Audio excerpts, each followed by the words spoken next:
Hello friends, हम लोगों ने 18 नवंबर को सेंटेंस पढ़ा था और सेंटेंस में अफर्मेटिव सेंटेंस, निगेटिव सेंटेंस और इंट्रोगेटिव सेंटेंस पढ़ा था। और उन सेंटेंस को हम लोगों ने टेंस के हवाले से, स्पेशली प्रेजेंट इंडेफिनिट के हवाले से पढ़ा था। तो आज उसी कड़ी को आगे बढ़ाते हुए हम लोग उसी का कुछ डिटेल पढ़ेंगे ताकि हमारे स्टूडेंट्स और उसको अच्छी तरह से समझ लें। क्योंकि स्टूडेंट्स की तरफ से था कि आप इसको थोड़ा और डिटेल पढ़ाइए और इसको पास्ट टेंस और फ्यूचर टेंस के हवाले से भी पढ़ाइए, लेकिन आज मैं थोड़ा सा उसी को इलेबोरेट करूँगा। मैं फिर आज इन 3 सेंटेंस के बारे में पढ़ाऊँगा, लेकिन थोड़ा सा उसमें और भी कोई किसी और टेंस की मदद मैं लूँगा। तो लेट अस स्टार्ट। और हम लोगों ने जो 18 तारीख को पढ़ा था, उस हमारे वीडियो का सीरियल था वो पार्ट 1A41 ये था। आज इसी को हम लोग पढ़ेंगे पार्ट 1A42। आज हम लोग इसको पढ़ेंगे। इसको हम लोगों ने 18 नवंबर को पढ़ लिया है।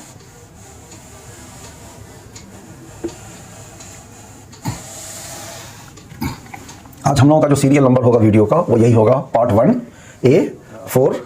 अब शुरू करें और शुरू करते हैं प्रेजेंट इंडेफिनिट से ही। जो हम लोगों ने प्रेजेंट इंडेफिनिट में पढ़ा था, आई गो पढ़ा था, यानी मैं जाता हूं। और इसका ये एक अफर्मेटिव सेंटेंस है। इसका हम लोगों ने पढ़ा था आई डोंट गो या आई डू नॉट गो, मतलब कि मैं नहीं जाता हूं। और इसका इंट्रोगेटिव हम लोगों ने पढ़ा था डू आई गो, क्या मैं जाता हूं। इस दोनों में फुल स्टॉप है। जो हमारा पॉजिटिव स्टेटमेंट है अफर्मेटिव, जो कि पॉजिटिव होता है, और ये निगेटिव स्टेटमेंट है और ये इंट्रोगेटिव स्टेटमेंट है। ये पॉजिटिव सेंटेंस है, ये निगेटिव सेंटेंस है और ये इंट्रोगेटिव सेंटेंस है। डू आई गो, इसमें फुल स्टॉप है, इसमें भी फुल स्टॉप है। I don't go, I do not go, full stop है। और डू आई गो में प्रश्नवाचक चिन्ह है, साइन ऑफ इंटरोगेशन। हमारे यहाँ स्पेशली मैं समझता हूँ जहाँ ब्रिटिश राज रहा होगा और ख़ासतौर से इंडिया में, एक बहुत कॉमन है। जो अंग्रेज़ी जानता है आदमी बहुत अच्छी तरह से वो भी बोलते हैं, और जो अंग्रेज़ी नहीं जानते हैं वो लोग भी एक सेंटेंस बोलते हैं, आई डोंट नो। मैं इसको छोड़ दूँ, आई गो की जगह पर ये प्रेजेंट इंडेफिनिट है, आई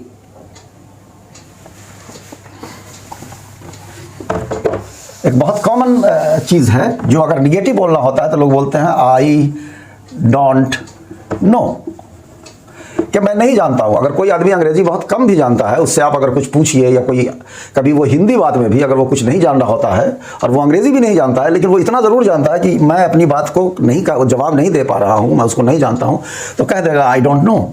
ये नॉर्थ इंडिया के भी लोग आई डोंट नो बोलते हैं और साउथ इंडिया के भी लोग बोलते हैं, पूरे इंडिया के लोग बोलते हैं। और मैं समझता हूँ कि ब्रिटिश राज में ही ये ब्रिटिश लोगों से ये चीज़ आई होगी, आई डोंट नो। उनका एक जेस्चर पोस्टर से आई डोंट नो, तो ये बहुत कॉमन है I don't no. I don't no आया है कहाँ से? आई नो से। इसका पॉजिटिव सेंटेंस होगा आई नो, मैं जानता हूँ लेकिन मैं नहीं जानता हूँ। मैं किसी से जाऊँ और किसी से पूछूँ, किसी और शहर में, दिल्ली में पूछूँ या कहीं और पूछूँ, अगर वो आदमी थोड़ी सी अंग्रेज़ी बोलने का उसको थोड़ा शौक है, मैं पूछूँगा कि भाई ये रास्ता वैसे मुझे कहीं जाना है, तो वो कहेगा मैं नया आदमी हूँ, आई डोंट नो। तो आई डोंट नो बहुत पॉपुलर सेंटेंस है। तो ये आप लोग ध्यान रख लें कि आई डोंट नो कुछ भी नहीं है, ये प्रेजेंट इंडेफिनिट का निगेटिव सेंटेंस है। Present indefinite first person singular number I know, और इसका निगेटिव है, फर्स्ट पर्सन सिंगुलर नंबर का ही ये निगेटिव सेंटेंस है, I don't no, I don't no. तो ये बहुत कॉमन है, इसको बच्चे ध्यान रखें। बता दूं और कि अगर कहीं पे कोई आदमी अगर अंग्रेजी जानता है तो वो ये कह सकता है कि आई अंडरस्टैंड इंग्लिश। ये भी प्रेजेंट इंडेफिनिट का पहला सेंटेंस है, first person singular number, I understand English, I understand English. लेकिन अगर वो अंग्रेजी नहीं समझता है या बहुत कम समझता है, लेकिन अंग्रेजी बोल सकता है, थोड़ा सा बोल सकता है, तो आई अंडरस्टैंड इंग्लिश का अगर उससे कोई पूछे कि क्या तुम अंग्रेजी समझते हो, तो कह देगा आई अंडरस्टैंड इंग्लिश। अगर नहीं जान रहा होगा तो वो यही कहेगा आई डोंट। सिर्फ आई डोंट कह देने का भी मतलब होगा कि मैं नहीं समझता हूं। अंडरस्टैंड के लिए उसने डोंट लगा दिया, आई डोंट नो या I don't understand, I don't no. तो ये अंडरस्टैंड का जवाब नो से भी दे सकता है, I don't no. I don't know या I do not know. I do not know मतलब मैं नहीं जानता हूँ। अंडरस्टैंड और नो, जानना और समझना दोनों लगभग सिनोनिमस है, ये एक दूसरे का सिनोनिमस है, नो और अंडरस्टैंड। आई डोंट नो या आई डोंट, तो या फिर वो यही कह सकता है, पूरी बात कह सकता है, आई डू नॉट अंडरस्टैंड इंग्लिश, ये पूरा फॉर्मल सेंटेंस हो जाएगा। I understand English, I don't understand English, I do not understand English, तो ये इस तरह से बात कहेगा। अब एक चीज देख लें कि अगर पूछने वाला आदमी आई अंडरस्टैंड इंग्लिश, ये किस बात के लिए वो कहेगा। एक आदमी जो कहेगा कि आई अंडरस्टैंड इंग्लिश, वो किस बात के लिए कहेगा, वो इस बात के लिए कहेगा अगर कोई उससे इस तरह से क्वेश्चन कर ले कि डू यू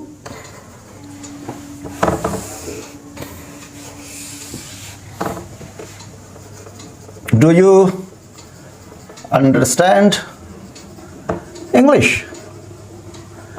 ये प्रश्नवाचक चिन्ह है, ये प्रश्नवाचक सेंटेंस है, सॉरी ये प्रश्नवाचक, ये इंटरोगेटिव सेंटेंस है प्रेजेंट इंडेफिनिट का सेकंड पर्सन का। सेकंड पर्सन में हम लोग कहते हैं you understand, you go, you understand English.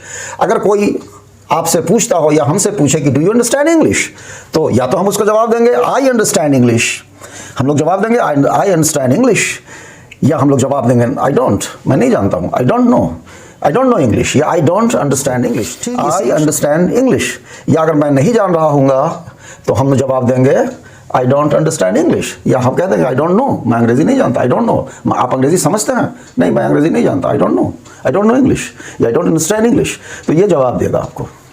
अब हम लोग अभी प्रेजेंट टेंस में ही चल रहे हैं, प्रेजेंट इंडेफिनिट में चल रहे हैं। अब हम लोग फिर थोड़ा सा आगे बढ़ाएं। अब जैसे हम लोग कहते हैं, जैसे मैं चाय पीता हूँ, आई, ये प्रेजेंट इंडेफिनिट में ही मैं बता रहा हूँ, I take tea, I take tea, मैं चाय पीता हूँ। I don't take tea, I do not take tea, मैं चाय नहीं पीता हूँ। लेकिन हमसे अगर कोई अगर मैं खुद से सवाल करूं तो एक बात हो सकता है, डू आई टेक टी, क्या मैं चाय पीता हूं? डू आई टेक टी, ये तब बात होगी कि मैं किसी से कहूं कि भाई मैं चाय नहीं पीता, और वो कहे कि नहीं आप चाय पी लीजिए, तो हम उससे कहेंगे कि डू आई टेक टी, क्या मैं चाय पीता हूं? मैं अगर मेरे कोई और दोस्त होंगे, जानने वाले होंगे जो जान रहे होंगे कि मैं चाय नहीं पीता हूं, तो मैं उनके सामने कहूंगा डू आई टेक टी, क्या मैं चाय पीता हूं? वो कहे नहीं भाई आप चाय नहीं पीते। प्रेजेंट में हो गया। अब इसको हम लोग जरा सा पास्ट में देख लें, पास्ट इंडेफिनिट में देख लें। आई टुक टी, हम लोगों ने पढ़ा है टेक, टुक, टेकन, आई टुक टी, मैंने चाय पिया। अब मैंने चाय नहीं पिया अगर मुझे कहना है तो मैं कहूंगा, इसको यहां पे डिड हो जाए, आई डिड नॉट, जब डिड लग जाएगा तो फिर टेक हो जाएगा, I did not take tea, मैंने चाय नहीं पिया। या मैं कहूंगा स्पोकन इंग्लिश में आई डिडंट टेक टी। या अगर स्पोकन इंग्लिश में जब अंग्रेजी बोलने की बात आएगी तो मैं उसमें यह भी कह सकता हूं कि आई डिडंट, नहीं मैंने नहीं। ये तब मैं कहूंगा अगर कोई मुझसे ये सवाल कर ले, अगर कोई मुझसे ये सवाल करे कि क्या आपने चाय पिया, अगर ये क्वेश्चन हो जाए, क्वेश्चन ये आ जाए डिड यू टेक टी, क्या आपने चाय पी, तो मैं कहूंगा I did not take tea, I didn't take tea, या I didn't. Did you take tea, did you take tea, अगर हमसे कोई पूछता है डिड क्या आपने चाय पिया, तो मैं कहूंगा आई डिडंट, मैंने नहीं पिया। अगर मैंने नहीं पिया तो मैं कह दूंगा आई डिडंट। ये स्पोकन में चलेगा, लेकिन फॉर्मल इंग्लिश में जहां अंग्रेजी लिखने की बात आएगी वहां आपको कहना पड़ेगा I did not take tea, या I did not, I didn't take tea. I didn't सिर्फ did you take tea, I didn't. तो ये आपको स्पोकन इंग्लिश में चलेगा। राइटिंग में जब आएंगे और मोर फॉर्मल में आएंगे तो ये आएंगे, लेकिन बहुत ज्यादा अगर फॉर्मल में आएंगे तो I did not take tea, I didn't take tea भी लिखा जाता है, अभी चल रहा है। लेकिन लिखने में इस सवाल का डिड यू टेक टी, इसका जवाब राइटिंग में आई डिडंट नहीं होगा, नहीं होना चाहिए। इसका जवाब स्पोकन इंग्लिश में तो होगा आई डिडंट, राइटिंग में I did not take tea, did you take tea, I didn't, या I did not take tea. तो ये स्टूडेंट्स इसको देख लें, इसको लिख लेंगे और इसको समझें आप। अब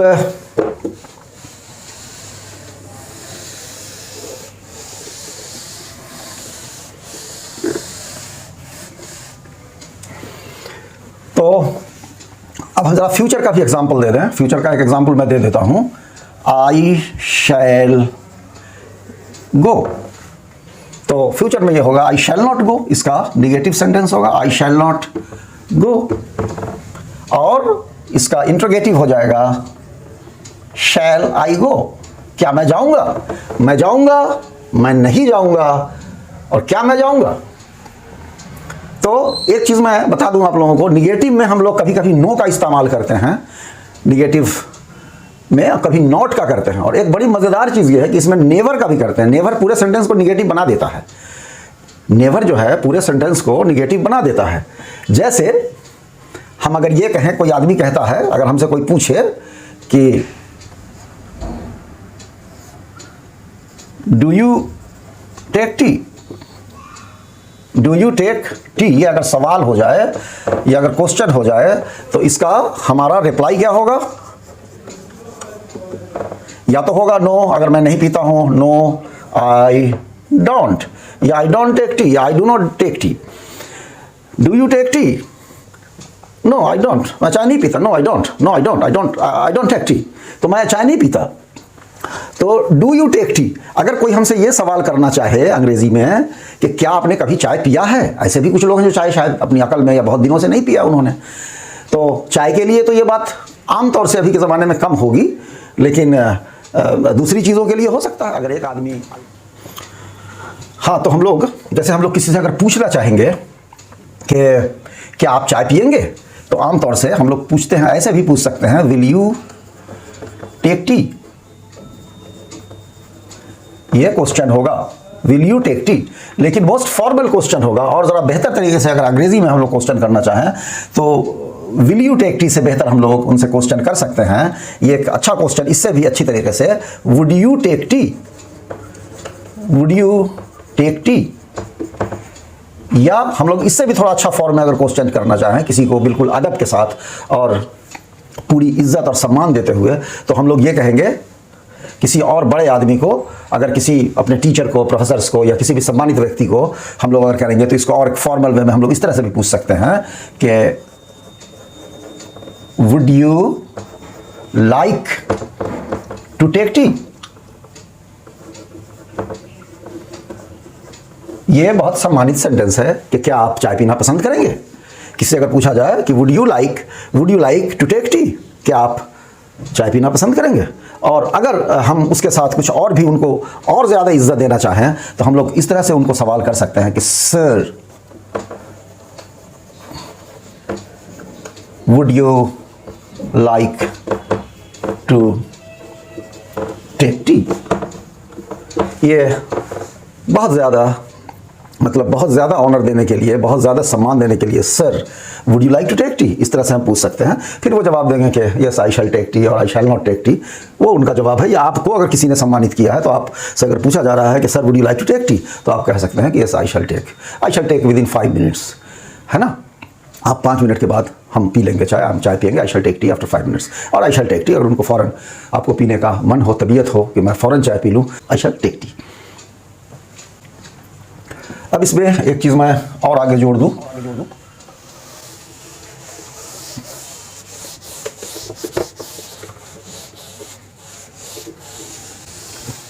अगर कोई आपसे ये सवाल करे, या आपको भी अगर सवाल करना हो कि क्या आपने कभी चाय पिया है, तो इसका क्वेश्चन होगा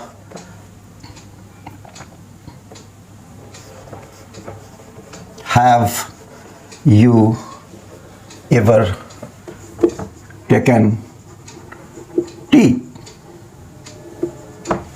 have you ever taken T, कोई आपसे सवाल करे have you ever taken T, क्या आपने कभी चाय पिया है, तो इसका जवाब आप क्या देंगे, इसका रिप्लाई यही होगा, यस आई हैव, या I have taken T.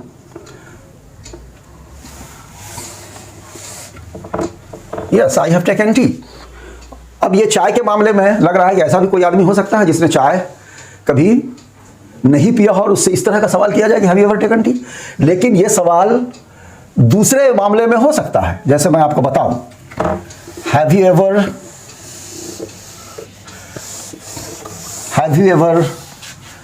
Ever taken Chinese food. Have you ever taken Chinese food, ये सवाल से हो सकता है, हम में से बहुत से लोग हैं जिन्होंने चाइनीज़ खाना नहीं खाया है या बहुत कम खाया है। तो ये सवाल हो सकता है have you ever taken Chinese food, तो इसमें जवाब ये होगा no I never. Have you ever, ये एवर कर रहा है कभी, तो अगर हमने कभी चाइनीज कोई फूड नहीं खाया है तो I have never taken Chinese food. हम ये जवाब दे सकते हैं, या फिर हमारा जवाब ये भी हो सकता है कि यस, हाँ मैंने खाया है, yes I have taken so many times while I was in Shanghai. मैं चाइना गया था तो वहाँ मैंने बहुत बार Chinese. Have you ever taken Chinese food, तो हमने अगर कभी नहीं खाया तो I have never taken Chinese food. ये नेवर निगेटिव बना रहा है, कभी नॉट निगेटिव बनाता है, कभी नेवर निगेटिव बनाता है। अगर हमने खाया है तो हम कहेंगे yes I have so many times, या I have taken so many times, I have so many times, I have so many times, और I have taken so many times while I was in Shanghai. जब मैं Shanghai China का एक industrial city है, तो yes I have so many times while I was in Shanghai, और I have taken Chinese food so many times while I was in Shanghai. तो ये इस तरह से इसका जवाब बनेगा, और ये सवाल इस तरह से भी हो सकता है। अब एक सवाल और हो सकता है, एक क्वेश्चन आपसे ऐसा भी किया जा सकता है। क्वेश्चन ये भी हो सकता है कि मैं कहीं गया हूं, I have gone to Delhi, मैं दिल्ली गया हूं। I have gone to Delhi एक सेंटेंस है, ये अफर्मेटिव है, आपने पढ़ा है, हमने पढ़ाया है आपको टेंस में, प्रेजेंट परफेक्ट में पढ़ाया है। I have gone to Delhi, मैं दिल्ली जा चुका हूं या मैं दिल्ली गया हूं। अगर मैं कभी नहीं गया, इसका इंट्रोगेटिव, इसका निगेटिव क्या हो जाएगा? I have gone to Delhi, मैं दिल्ली गया हूं।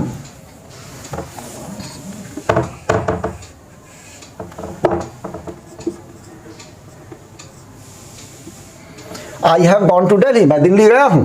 I have not gone to Delhi, मैं दिल्ली नहीं गया हूं। तो इस बात को अगर मैं दिल्ली गया ही नहीं हूं, तो ये तो इसका मतलब ये हुआ कि मैं दिल्ली कभी नहीं गया हूं। तो मैं इस बात को इस तरह से भी कह सकता हूं, आई हैव नॉट, ये निगेटिव बना दिया आपके सेंटेंस को, इसको निगेटिव ऐसे भी कह सकता हूं, I have never gone to Delhi, I have never gone to Delhi, मैं दिल्ली कभी नहीं गया हूं। अब मैं कभी नहीं गया हूं, तो इसका सवाल एक इस तरह से भी बन सकता है। इसमें एक सवाल यह भी हो सकता है, क्वेश्चन ये ऐसा भी हो सकता है कि हैव यू, अगर उसको लगे सामने वाले को कभी गया है कि नहीं गया, शायद नहीं गया, तो वो ये हमसे कह सकता है कि have you ever gone to Delhi, have you ever gone to Delhi, क्या तुम कभी दिल्ली गए हो? तो इसका जवाब होगा, अगर मैं कभी नहीं गया हूं तो इसका रिप्लाई ये होगा नो आई नेवर, मैं कभी नहीं, है ना, आई नेवर, ये भी जवाब दे सकते हैं। या हम लोग इसको इस तरह से, ये स्पोकन में होगा, फॉर्मल इंग्लिश में no I have never gone to Delhi, I have never gone to Delhi जवाब होगा। अब इसमें have you ever gone to Delhi, कुछ लोग आपसे ऐसा सवाल नहीं करेंगे, कुछ लोग आपसे सवाल कुछ और अच्छी अंग्रेजी में करेंगे, जो अंग्रेजी थोड़ी सी और अच्छी होगी, जो राइटिंग में भी होगी और स्पोकन में भी होगी। Have you ever gone to Delhi नहीं पूछ करके कोई आदमी आपसे ऐसे भी पूछ सकता है, have you ever been to Delhi, मैं दिल्ली जाऊंगा। Have you ever been to London, यानी तुम कभी लंदन गए हो। तो अगर मैं कभी लंदन नहीं गया हूं या मैं कभी दिल्ली नहीं गया हूं, तो have you ever been to Delhi, तो हम इसका रिप्लाई ये देंगे, अगर मैं कभी नहीं गया हूं, नो आई हैव, जवाब में जवाब I have never been to Delhi, no I have never been to Delhi. तो ये कुछ मैंने एग्जांपल्स दे दिया, जो मैंने अफर्मेटिव, निगेटिव और इंट्रोगेटिव सेंटेंस आप लोगों को बताए हैं। तो ये सारी चीज़ें आ गई। फिर हम लोग आगे प्रेजेंट टेंस में प्रेजेंट आगे पढ़ेंगे, इम्परफेक्ट, परफेक्ट, कंटिन्यूअस वगैरह पढ़ेंगे, पास्ट में पढ़ेंगे, फ्यूचर में पढ़ेंगे, तो वो फिर डिटेल्स हम आपको बताएंगे। तो आज के लिए बस इतना ही। Thank you very much. ये वीडियो आपको कैसा लगा और आप इसको डिटेल ज़रूर, इसका डिटेल आप कमेंट में लिखें, और कोई सजेशन हो तो वो भी बताएं, और अगर मेरे पढ़ाने में कहीं कोई गलती आपको या कहीं कोई मिस्टेक हुआ हो तो उसे भी आप पॉइंट आउट करें। I shall be happy to know my mistake. तो थैंक यू वेरी मच, बहुत बहुत शुक्रिया, धन्यवाद, जय हिंद।